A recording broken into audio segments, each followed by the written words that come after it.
Ob tem je potekala tudi razstava buč, ki so jih nadebudneži lahko izdelali na delavnicah. Ima roge, pa grdo gleda. Res? Kako si bilo pa všeč delavnice? Kaj ti bo najbolj všeč na teh delavnicah? Najbolj mi je bilo všeč, ko smo pa na koncu dobili bombone. Delavnice so imeli, otroci so imeli že v soboto, so pripravljali cel popoldne, izrezovali buče. Smo jih pogostili malo s čajem, toplimi piškoti in njim je to zanimivo. In pridejo tudi starši, pridejo zdaj skupaj gor.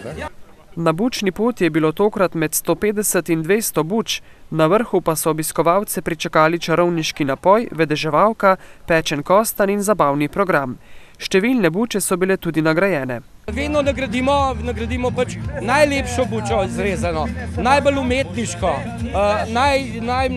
imamo bučo, pomeni tista, ki je največja. Tudi tle okrog se vozimo ljudje nekako ugotoviti, koliko je težka. In tudi oni dobijo potem nagrado. Prireditelji so tudi zelo zadovoljni z odzivom, saj se delavnic in čarovniške noči vedno udeleži veliko število ljudi. Kljub mrzlemu vremenu tudi letos ni bilo nič drugače.